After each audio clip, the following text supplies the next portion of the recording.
Welcome back to Handheld Hero. Let's be real. LEGO Batman.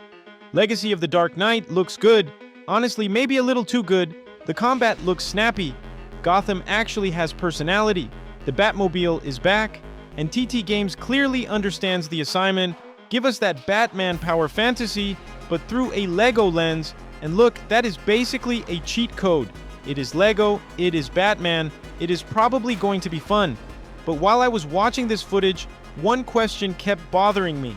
And no, it was not, is this going to be fun? We already know it probably is. The real question is, does this game actually have a reason to exist? Because right now, underneath the shiny plastic bricks, I am seeing a massive ghost, the Arkham games. And if TT Games is not careful, this entire project could walk straight into the Arkham trap. To be fair, there is a lot of promise here. This does not look like some cheap LEGO side project. It looks like a big Batman adventure that just happens to be made of plastic. And honestly, that is probably what LEGO needed, because the classic LEGO formula is starting to show its age. Break objects, collect studs, swap characters, solve a simple puzzle, repeat. That loop worked for years, but now it can feel like autopilot. Legacy of the Dark Knight seems like it wants to break that cycle. The suit customization looks smart, the Batmobile upgrades make sense, and a smaller, more focused roster could actually be a good thing if it means each character feels unique. The potential is there, it looks polished, it looks charming, it looks easy to enjoy, but there is a big difference between a game looking polished and a game feeling fresh. And that is where I still have questions. Whether TT Games likes it or not, this game is fighting the shadow of Arkham.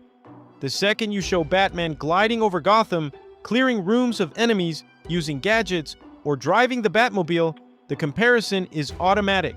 You cannot escape it. Rocksteady did not just make great superhero games, they basically wrote the playbook for what it feels like to be Batman in a video game. The rhythm, the fear, the flow, the power, the feeling that you are always 2 steps ahead. So when LEGO Batman borrows that same language, it gets a head start.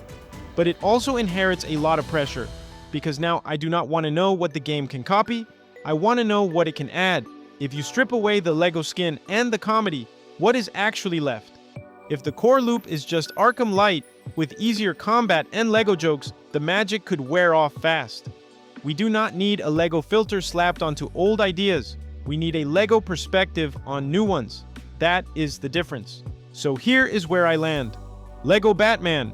Legacy of the Dark Knight looks like a polished, charming love letter to the character, but I'm still not fully sold on the why.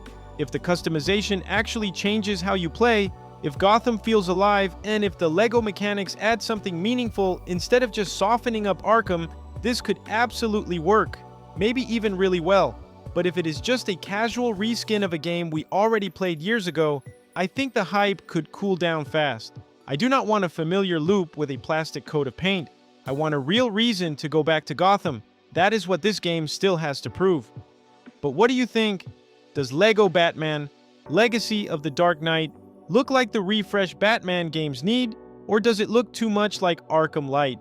Let me know in the comments, and if you enjoy quick gaming breakdowns like this, make sure to subscribe to Handheld Hero.